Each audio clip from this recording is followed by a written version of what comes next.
And we are back with another episode of Film Rants. Film Rants, woo! All right. So, Hunter, do you want to introduce today's topic? Oh, I thought we literally just said you were going to introduce it, but okay, say no more. So today's topic is it's a very simple one. It's recent recommendations.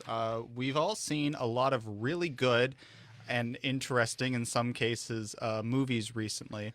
And so we're going to take this hour block to talk about them and why you should go and see them.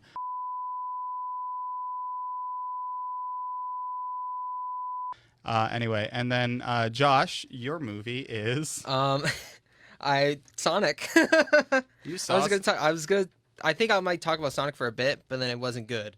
No, So I might talk about Make Our Friend Austin Proud. I might talk about Uncut Gems, which is the most recent film. Ooh, Pow, Good film have I've you seen, seen so. Uncut Gems? Not yet, no. Oh, okay. Then Josh and I might monopolize this conversation. Okay, we can talk about Sonic for a bit though. We'll talk about Sonic for a Yeah. bit. We can talk about Adam Sandler, but We can talk about the Sandman making the biggest comeback of like Hollywood history. What if Adam Sandler was in Sonic? Now that would be I would- amazing. Now there you go. That's how you win an Oscar. Yeah. Right there. I need Adam Sandler to play Knuckles the Hedgehog. Oh god. Okay. But I think Hunter. Go Yeah, ahead. I'll jump right into it. Okay. Let's just jump into it. Let's just jump into the news, bros. Okay, let me get the position. Guy Ritchie's The Gentleman might be the best movie ever made. All right. I'm joking, but okay. Ever since I saw Snatch back, I think about 3 years ago, it was one of those instant, this is going to be on my top 10 list for a long time kind of movies. I remember back when I started out just becoming a film bro, I was, of course, enthralled by the dialogue and the strange, what's the word I'm looking for? To describe Pulp Fiction, Pow, you probably put this into words better than I. The structure of it, how would you describe Pulp Fiction's dialogue and structure? well, you put me on the spot for that one.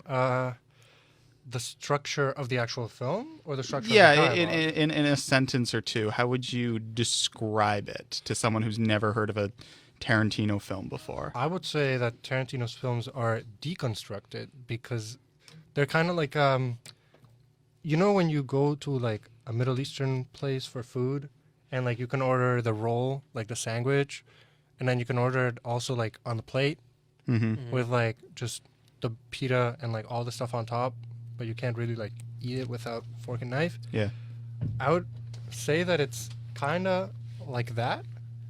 Like that analogy could work for a Tarantino film, especially Pulp Fiction, because Pulp Fiction, for those of you who have seen it, it is, for those of you who haven't seen it, it's split into several chapters, and then it's not until the end that all those chapters come together.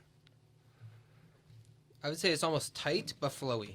Tight That's but a good- tight but That, flowy. that's actually I like Pow's metaphor there with the Middle Eastern place, but I think that's the best way to describe it. Tight but flowy. Anyway, that got off track like by a lot. Basically, the point I was trying to make was I liked Tarantino, but I always felt like there was something missing. And then I found it. It turned out that the something missing was lots of expletives in British accents when I was introduced to Guy Ritchie, who's basically the British Tarantino. And his editing style is like a mashup of like modern day YouTubers and MTV music videos. And so I saw Snatch, I loved it, went on to go onto my top 10 of all time list. Then I saw Lock, Stock, and Two Smoking Barrels. Didn't like that one as much, but I think that was more of a technical issue. The whole film looked like it was shot on a potato and then color corrected by having someone literally piss on the film strip. Oh. But you know, it's stylized and it's also super low budget.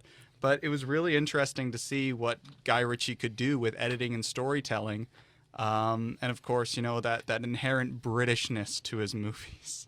That I'll jump ahead and say after walking out of The Gentleman, I went with my brother and a friend, and my brother turns to me and says, "Man, this movie really makes me want to be British." And I'm like, you know what? I feel that because it's like They say so many. Okay, I'm going to get off track. I'll talk about the ridiculous dialogue later. But basically, for context, the better part of Guy Ritchie's career now has been, unfortunately, working in big blockbusters that range from quite good, in the case of the first and second Sherlock Holmes movies, to quite literally the worst thing I've ever seen on screen, Aladdin 2019. I thought you were gonna say for a second the good stuff was like King Arthur and the Legend of the Sword. I was thinking Hey, about now we can talk about King Arthur: Legend of the Sword and why I still think that sequence towards the beginning where he's telling the story to the guardsmen is like one of my favorite. But you know why I like that sequence is because it reminds me of like movies like Snatch and The Gentleman, Okay. where it's just a bunch of like low-level street thugs like telling a story in the most elaborate way possible that all still works. Like they're like every other line is like a callback and the shots all feed into one another. And I think after directing Aladdin, which was clearly a paycheck movie because it had a bit of Guy Ritchie style in it, but at the end of the day, I'm pretty sure Disney was just like, you know what, let's get a good director in to do our movie. You know, Guy Ritchie, he's done some big movies, he can handle it. And so he probably said, okay, you're going to give me all this money. And as soon as I get this paycheck cashed, I'm going right back to ye olde London, England. I'm getting the boys together. I'm getting top bloke Charlie Hunnam. I'm getting Hugh Grant, and I'm putting him in. Okay, Hugh Grant in this movie is hilarious. Like, if you go see The Gentleman for any reason, see it for Hugh Grant's performance. The guy is completely, like, a different person in it, and it's incredible. Like, I grew up watching Hugh Grant in the early to mid 2000s and all those rom-coms he'd do around Christmas time. Mm-hmm. Love Actually being my favorite. But like, man, he actually feels like a character from Uncut Gems. He feels a lot like Howard from Uncut Gems in this movie.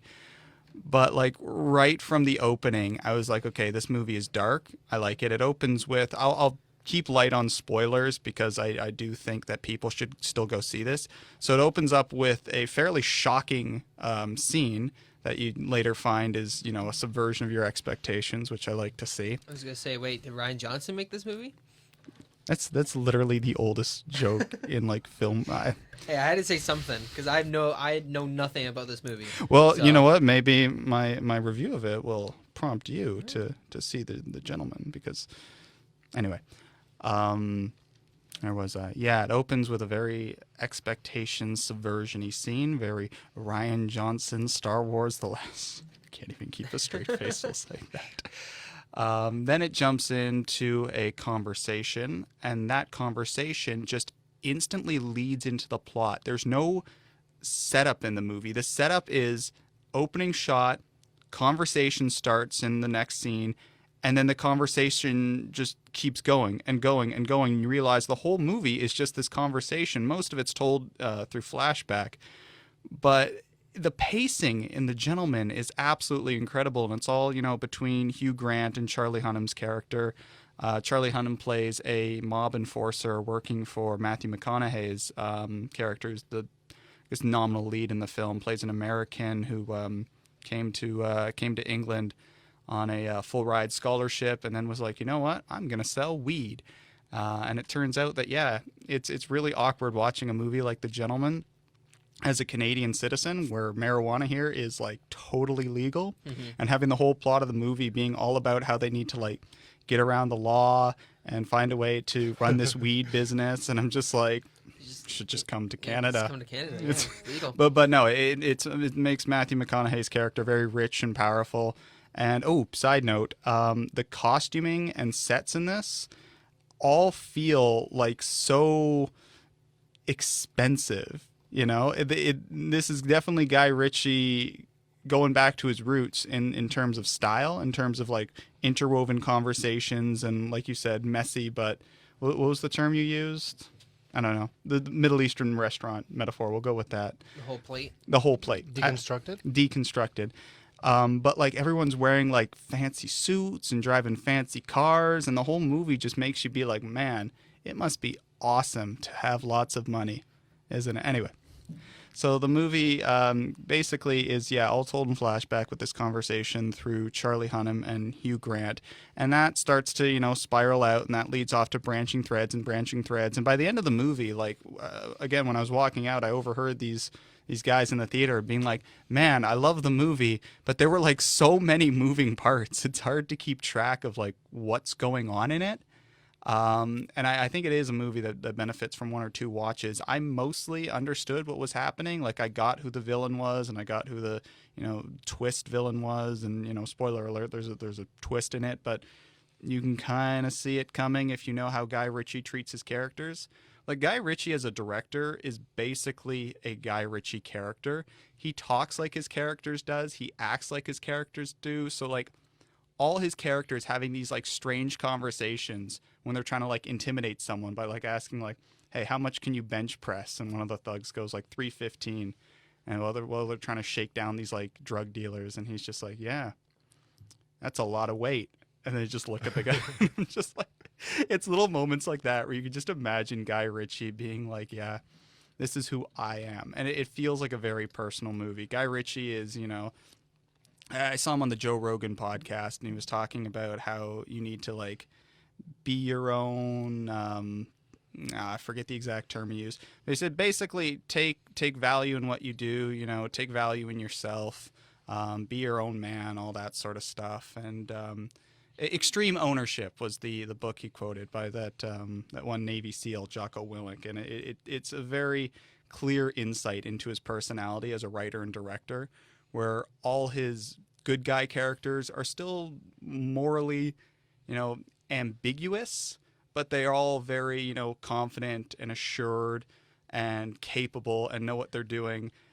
And all the bad guy characters think they are, but they turn out to just be, cocky assholes who inevitably get what's coming to them, even though they probably are of, I don't want to say better moral standing because it's a Guy Ritchie movie, so everyone in it is kind of Crooky. kind of crooky and quirky, and yeah. But aside from Hugh Grant, of course, I really need to talk about Colin Farrell in this movie. Colin Farrell I forget the name of the character he plays, but his character in this movie might be the funniest Guy Ritchie character ever. Guy Ritchie movies are primarily comedies, and that being said, I think he needs to start casting Colin Farrell in more movies because Colin Farrell's got a bad rap, or at least he did for a while, where everyone was trying to put him in these like big blockbusters, like that Total Recall remake. Well, yeah, he's very almost underrated. He gets like the wrong projects. You know what I mean? Well, like, he should be bigger and should be way more successful. I think he just picks the wrong projects. I think the exact opposite, actually. I feel like whenever he's doing all these like mainstream sci-fi or like over-the-top roles, he doesn't really show it. Like, I think it's what Hunter's getting to right now. Yeah, well, I mean, I think it was Movie Bob. He did a review back in 2012 for that Total Recall movie. He was saying something along the lines of that Colin Farrell is just like a conventionally attractive, well put together dude, and everyone thinks that because of that he should be playing like romantic leads and straight-laced action heroes, but he's actually really freaking weird. And so when you get a director like Guy Ritchie who understands that casting, maybe a handsome guy, because I mean everyone in the Guy Ritchie movie basically looks like they're off the cover of a magazine, except the villains, of course, but that's again going into Guy Ritchie's personality as a director. Casting Colin Farrell as this just really oddball, quirky, like Irish gym leader. There's this one joke with his accent. It's in the trailer, so I won't give it away. But that was probably the funniest line in the movie, where he's like interrogating this dude in the trunk of his car. Would you say that Daniel Craig, or not Daniel? Sorry, is Colin Farrell very much like Daniel Craig in the way that yes, he gets put into like these really like big like action roles, and he's kind of bland and kind of boring, but then he gets put into these super eccentric roles like in Logan Lucky and yeah, because that's my favorite Knives Daniel Out. Craig performance is Logan Lucky. Yeah, and he's fantastic. Yeah. But then like he keeps being like a star, and you could tell he kind of hates it. Yeah, well, I mean, yeah, pretty much. Like, Yeah. but that's why I like The Gentleman so much, because it knows how to use every single one of its actors. It's an incredible film in terms of casting. The direction I don't think is as sharp as Snatch, but Snatch is also very much a product of its time. It really does feel just like someone translated the aesthetic of like late 90s, early 2000s music videos into a feature-length film and then held it all together with, silly British crime drama performances. But yeah, I want to spoil some parts of The Gentleman because it provides better context for what I'm saying. But I think at the end of the day, The Gentleman gets 4 out of 5 stars from me. It's a fantastic film. Highly recommend. If it's playing nearby, just go check it out immediately. Get your friends together. Go see it. The dialogue's fantastic. If you're squeamish, it's a little gory. It's not, over the top, but it's certainly bloodier and more violent than Ritchie's previous movies. Well, I guess if you count his previous movies as all the PG-13 blockbusters, it's definitely the case. But like even more so than Snatch and Lock, Stock, it is a very violent movie, and the main villain at the end, he really he really gets what's coming to him. You'll know what I mean when you see it. But yeah, go see The Gentleman. It's fantastic, and now let's move on. All right. So for the second movie, that's gonna be my movie. We're gonna be talking about The Two Popes. Have we all seen this one? I still have not seen The Two Oh, Popes. okay, So I've if you want to interject, I was Josh, gonna say I've seen it, but I'll switchboard this between you and Pal. yeah, I can support you in what you might say, or I might disagree. We'll see. Perfect. The Two Popes is a completely different story from what we talked about last week and from what we talked about just now with The Gentleman. It is actually a very slow story. It is calming to watch, but at the same time very frustrating. So to put you guys into context, the movie begins with the death of one of the popes. I believe his name is Paul II. I want to say yes. That sounds correct. But And I don't know. and then there's this whole big scene where all the cardinals get together and they try to elect a new pope. And it's basically just like a regular election. There's all these politics of oh, I want to do this, oh, I want to do that.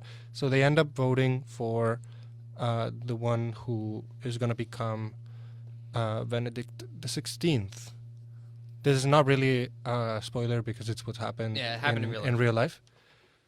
But this guy turns out to be very conservative, very stagnant in terms of his approach to the church, because to people who are not necessarily familiar with the church, we may not know, but the church really influences the way of thought of the people who follow the beliefs of the church. And the Roman Catholic Church, with the Pope as their leader, the Pope really has a lot of leverage in what will become acceptable or what is seen as something that is ungodly or something that they want to promote the Christian community to accept. For example, one of the main issues of debate in the initial election is that they want to know if the church is going to move towards an approach where they're going to talk about two big issues: homosexuality and climate change.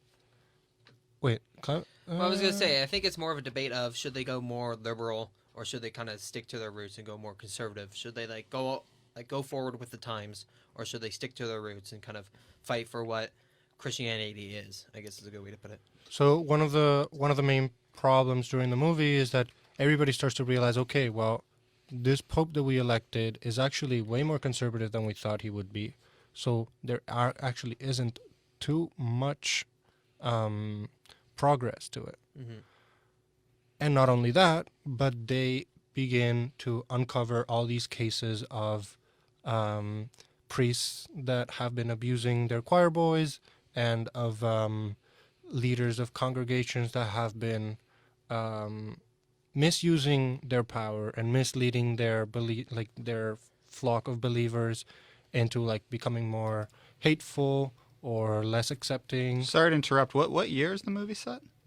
The movie's actually set in a lot of different years. It spans from, I believe, 1970 something to like the present times. Oh, okay. Yeah. So yeah, I'm pretty There's a lot of sure- like flash forward and flash backwards and like flashbacks, and there's scenes in black and white where you see the main character's young life. Yeah, which is some of my problems with the movie, but we can get into that once he's done the summary. But And the main plot of the movie is the Pope becomes overwhelmed with all these accusations and all this, like, because he has decided to turn the other cheek to all these misconducts from officials of the church. And then he decides that he wants to have someone else take over for him because he's too old and he doesn't want to deal with it.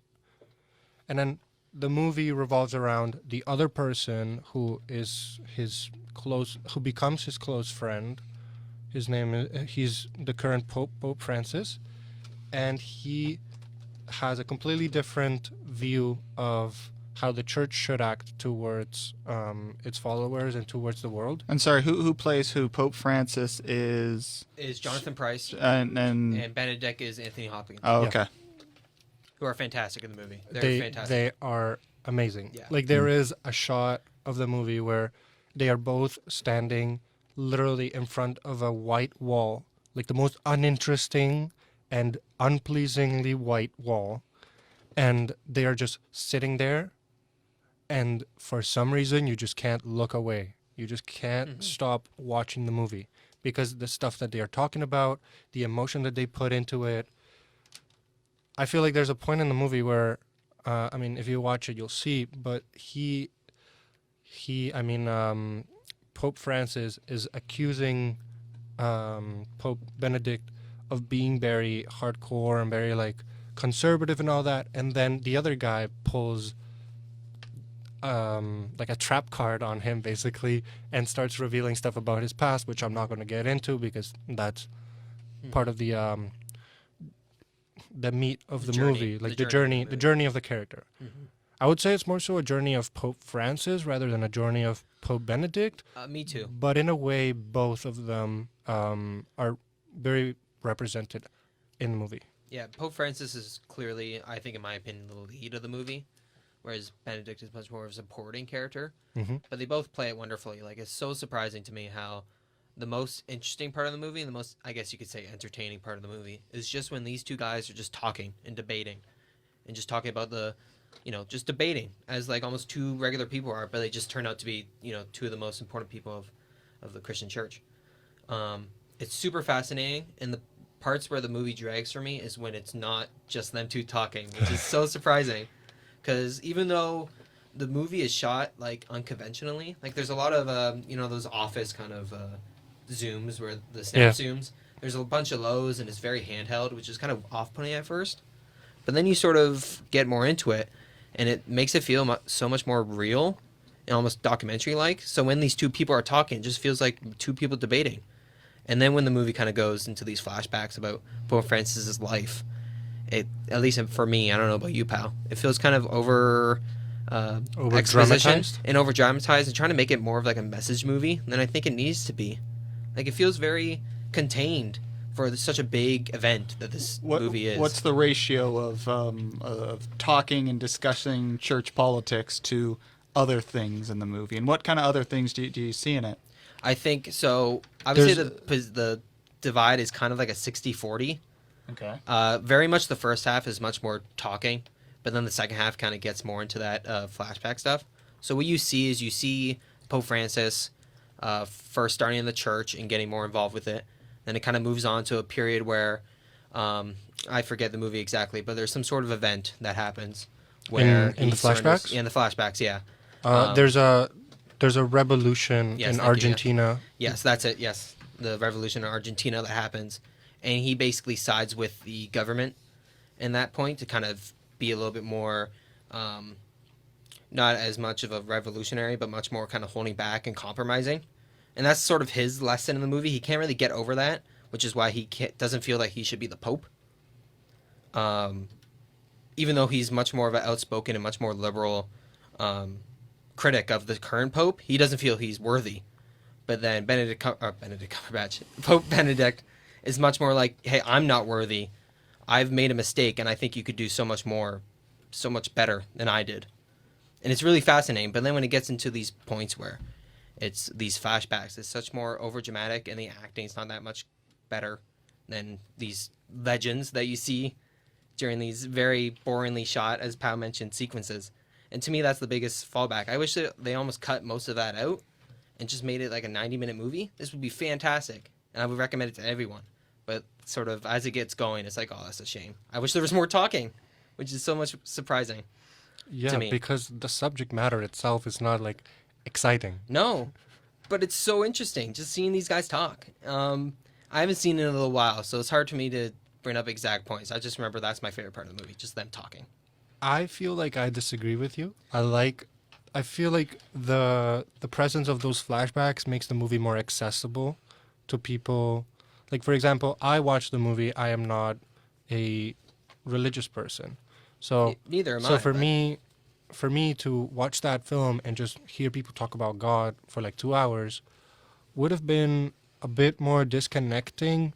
Not as in like, oh, I don't want to sit down and watch it, because, you know, based on the cast list, that's already gonna be an amazing like product, an amazing film. But from like the subject matter is a bit polarizing for people who may not be like super into the church. That's true, but then that's what the viewpoint of Pope Francis is. He's very almost controversial of the church and doesn't really support of what it's doing right now, and he wants to leave. And I think because it's so specific and so concentrated on this one event, it becomes more universal, because you can take into yourself, oh, I'm on his side, and oh, he made a good point, and blah, blah, blah, blah. And it's because it's so specific, I think it becomes more universal. Whereas when it gets into like the flashbacks, and it becomes much more of a message movie, it becomes more, I guess you could call it epic, but I wouldn't really call it that. It becomes bigger scale. It becomes much more spiritual, Yeah, and I think I don't like that. and more so the journey of one man, instead of the whole message that the movie takes on later of the church. It's not just one man, but it's like all of men who decide, or men and women, like all the 1.5 billion of believers that follow it, not just the Pope. And I think that it's an interesting point, especially in terms of the contrast that they draw between the first Pope and the second Pope. Because the second Pope is very humble, and he's very like, he doesn't like all the luxury and all the paraphernalia of like all the policies of like, oh, the Pope must be, you know, encased in this like sort of aura of gold and luxury and like. Are you talking about Benedict, or are you talking about Francis? I'm talking about Francis's Okay. perspective of Yes, what the okay. Pope should be. Mm-hmm. He thinks that. So I think that the difference between both of them is that Benedict thinks that he is a representative of God, and that he should be held as a king. He still wants to be a good king. In no way is he cruel, or is he like evil or anything like that. But I think that what's his name? Pope Francis is much more dedicated to the people. He in many scenes you see him interacting with people from like the lowest echelons of society, just talking to like kids and to like orphans and kids are the same thing. Yeah. But to orphans, to abused people, to homeless people, and he just has this respect from the community and for the community. So I think that big difference also allows for great contrast between the characters. Exactly. It's the establishment versus the people. So yeah, I think it works. It works pretty well. I don't know if you would like it that much, Hunter. At least from what I know about your tastes, I think you prefer when there's a little bit more of a style and a little bit more of a kind of a motivation to keep going. There's not much action, I guess you could say. Well, and no, also I not much of movement and plot. It's I'm much not more- a film bro to the point that I'll turn off a movie if there's no action. No. But you're saying that it's very It's slow and it's much more about Basic. the script. Well, yeah. I like movies that are about the script as long as the script is interesting. Which it does. Is it? And does it have an interesting script? Yes, but only for 60% of it. At least for me. Then I probably would zone out for Yeah. 40%. That's just for me though. It sounds like Pow liked that a little bit better. At least this 40%, like the flashbacks and stuff. I think I liked it more because it surprised me that a story about religion could be so interesting. Yeah, that's true. I wouldn't call it perfect though. For me, I would give it a 7 out of 10. Oh no. I would give it a similar rating, 7, Yeah. 7.5. It's not an amazing film, but I do recommend it. I think that it's an interesting film that might cause some thought about your own life. And it's just interesting to see this friendship, kind of unlikely friendship, grow as the movie goes on. It's very sweet in that sort of sense too.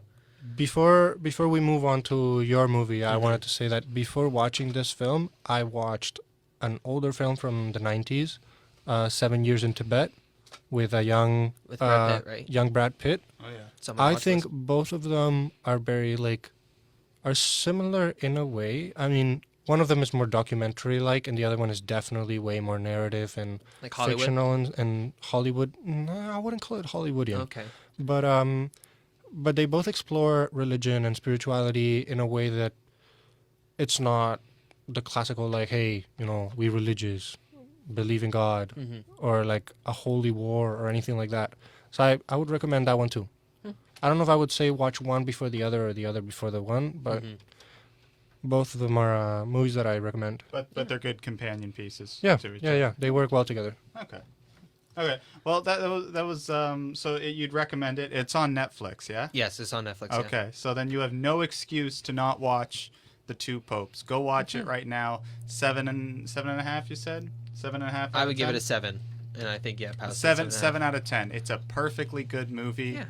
You'll probably like it. Yeah. Anyway, Josh, let's go over to you now. Oh. So which one do you want to start with? All right, so I'm gonna start with Sonic because it was bad. Let's do it. So going into Sonic, I think I think a majority of people know the whole debacle with Sonic and the whole redesign. The CGI, yeah. Snafu. I'll say I guess he looks better now. Sonic looks better now, and that's nice, I guess. Whenever Does he look like nightmare fuel? No, he Okay. doesn't. So with a lot of these movies, and I think recently I've seen actually a lot of them that kind of fall into this kind of meme type movie where you kind of go into it expecting like a really bad experience. You kind of want to laugh in the movie. So a good example of this, at least recently, that one's coming up, is Fast 9 or F9, which is like, oh, I can't wait for this really bad movie to be like just enchantingly bad, and I can laugh at it. But lately, a lot of these movies have just been lazy, and you can't laugh at it. And this is another example of just lazy. Which is ironic for someone that wants to go really fast. Just everything about it's like lazy. Just like the plot's lazy, the characters are lazy, the direction's lazy except for like the CGI sequences. Character mode, like character beats just happen. Like there's one part in the movie where Sonic gets really sad because he's alone, and then he decides to run around. Me talking about this movie sounds so Wait, what? stupid. Well, He- he gets sad. how do you describe a movie like gets- this and make it sound like some art piece? Yeah, exactly. It's not. He gets sad because he's alone. He's like, "Oh, I'm alone in this earth," Oh, and then he man. decides to run around the ball pit, the baseball diamond, for not forever, but really really fast in a row, and he gets all this energy, and then he causes like an EMP for no reason. Wow. And then he like at the end he shoots lightning out of his hands. He he shoots shoots lightning lightning. out of his head. Yeah, he has like lightning powers because he goes super fast, and then Unlimited power. yeah, he goes super. Talking about memes. Yeah, he got Yeah, super speaking fast. of memes. And he dies like twice in the movie, Oh, sure. Wow. and like in the end, he gets revived because of the power of friendship. no way. yeah, They it's- actually pull the power of friendship. Yeah, like there's a part where like Sonic's dead, and Dr. Eggman's like, "You've lost. This alien is bad or whatever." And Man, that's some Fast and Furious shit yeah, right and there. then Yeah, and then that's- Man, who's played by James Marsden, goes, "He's not just an alien. He's my friend." And the moment he says "friend," Sonic all of a sudden gets superpower and is like, "I can beat you, Eggman." So, and he farts in the movie. Oh, Sonic. there are fart jokes. And yeah, in the there's one movie. fart joke. Like he just No. rips. I was gonna say a naughty word. He just like decides. Yeah, rips butt, and he flosses twice. Say that. Sonic flosses Twice. He flosses twice. How did you get through this movie? And the movie is oddly dated too. Like it feels like the script was written in 2017. It's probably because it was. Yeah, because there's references to The Rock being president. Like, oh, is The Rock president yet? Like, it seemed like what? Ooh. No one's talked about that in like 3 years back in 2017. Yeah, that's just not funny. And there's a Vin Diesel reference in it. Maybe the movie has been in development for that long. Yeah, well, that's how the movie. They write the script gets approval, and by the time they move along to like, okay, we got to actually make the thing now. Mm-hmm. The meme sphere works very quickly. Yeah. I'm a connoisseur of the memes, dank memes, and I know that like. Should we have an episode on memes related to films? I think we should that'd be funny. A Star Wars prequel memes episode. Oh, just watch all 3 of them. just meme. I'll do it. Meme on the Star Wars prequels for an hour. I think we can just keep it to. And there's also regular memes. We'll try to put them up on the stream. Yeah, we should get patrician film posting go on the Facebook page and just make film memes. I have so many Lighthouse memes saved on my phone, bro. Like you don't even know. It's... But yeah, it's just lazy. Like there's a part of the movie where Sonic gets a bomb stuck to his hand, and it's like, oh no, it's like stuck to me. How am I gonna get it off? But the redesign has a glove on, so the entire time I'm like, get the glove off, and he's like, oh no, it's stuck to me. What am I gonna do? But the problem is when they originally made the movie, he didn't have a glove. He looked so like then they're like, oh no, now he has a glove, and it doesn't make sense. So he just doesn't take it off. Oh jeez. Yeah, it's just lazy. It's not worth watching for the meme. I would give it a 2 out of 10. It's bad. Wow. Okay. I mean, it's another catalog movie of James Marsden drives a CGI creature in his car. Yeah. God, what was that one Sonic?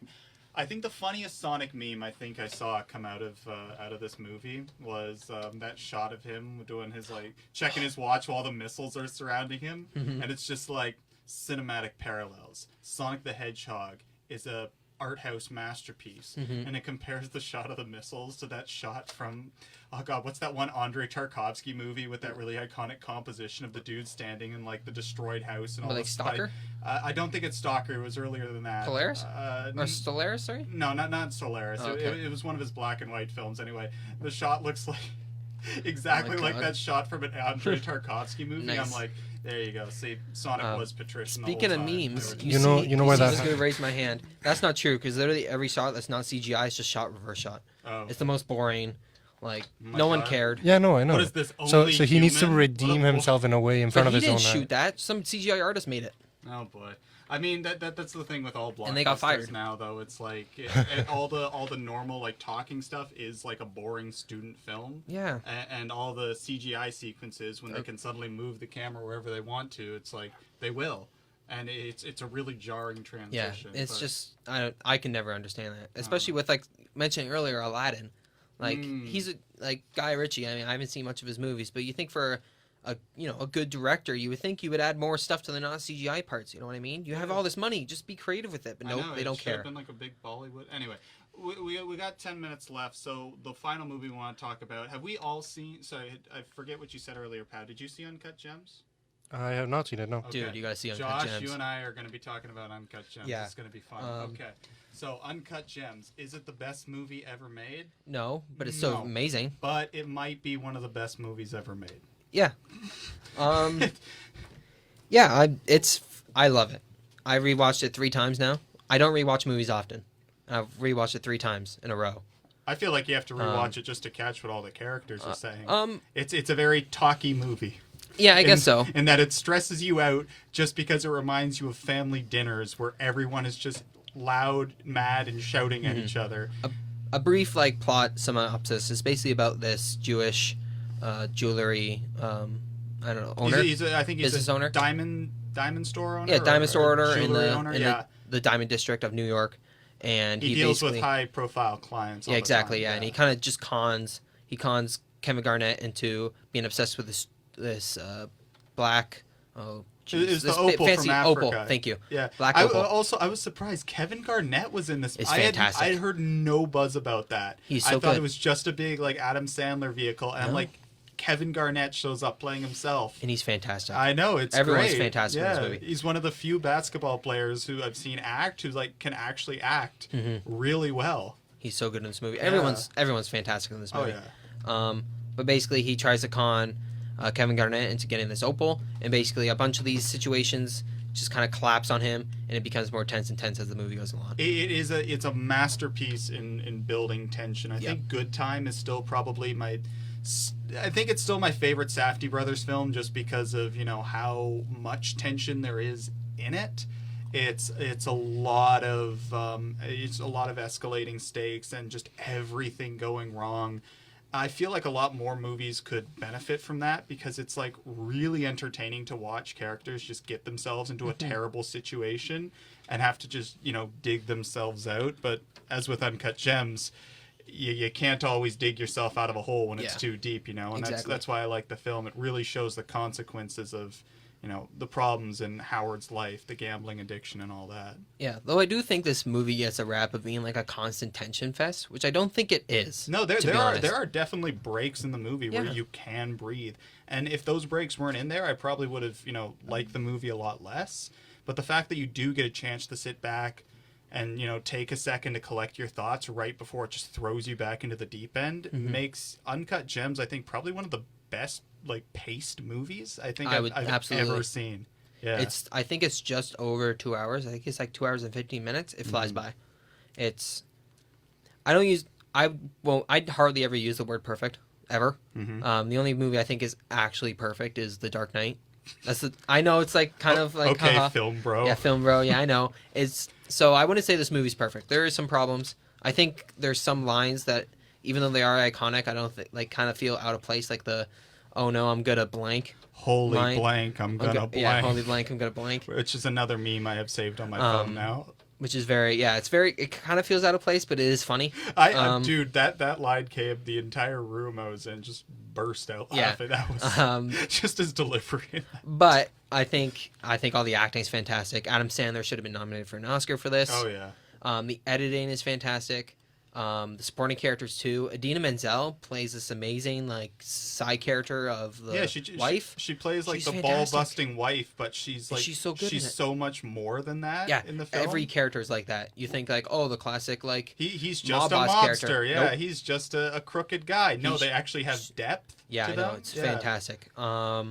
The sound mixing and design is We very talked about fantastic. this on the last episode. Yes. Did it get nominated for? No, it did not. Okay. It should have got nominated. It should have won. Ridiculous. The way this movie balances many lines of dialogue at once is fantastic, and I would say masterful. It's Yeah, the fact that so many characters are talking, but you can still understand what they're all yeah, saying.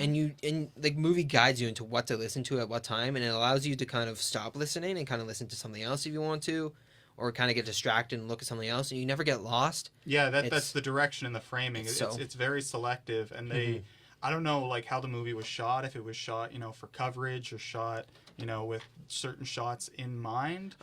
But it all works out. I don't know how much of the dialogue was actually the actors on set talking over each other, or how much that is the editing, kind of just overlapping tracks. So I have a feeling, just from certain scenes, especially the first door scene when they kind of get trapped and it goes back and forth from. And they're trying to unlock the door. Trying to unlock the door. I have a feel like what they did for at least the majority of the scenes was kind of just give all the actors a direction, kind of block them out, and then they have one master camera where they go around and kind of get whatever shot they need or whatever they feel like, and then after that they kind of watch that footage and go, oh, okay, so let's get a pickup of there, let's get a pickup there, let's recreate that moment.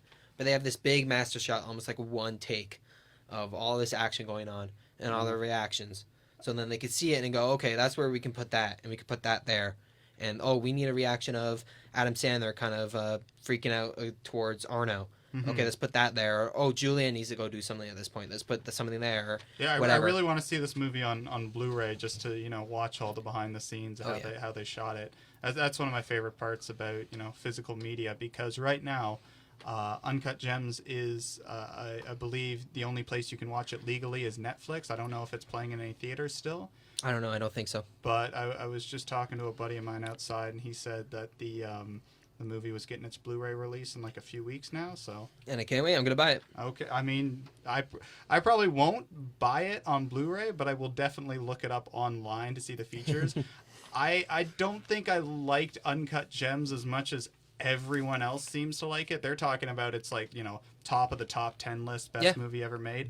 I think it is a very good movie. Personally, I gave it, what was it, 3.5 stars? What? Yeah, I gave it 3.5 What? stars. It's the same rating as Once Upon a Time in Hollywood. Okay, It's a very good movie. Yeah, okay, fight me on it. Josh, what did you give Uncut 10. Gems? Oh, straight up 5 stars. So I'm more willing to give 10s because I don't think 10s are perfect. I think 10s are.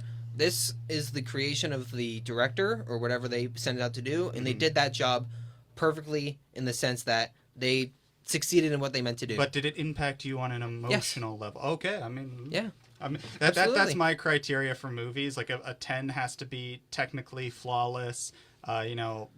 Engage me as a person and like change the way I view its particular genre. I think Uncut Gems did 2 out of the 3 of those. It never really impacted me emotionally, more so because I knew Howard, the character, was gonna get what was coming to him eventually, because he was just, it's that kind of guy. And I know the Safdie brothers are subversive. Yeah. But there are some very good twists and turns. And maybe because I've only seen it one time, I think not one time, sorry, I saw it a second time, but I was kind of like half paying attention there.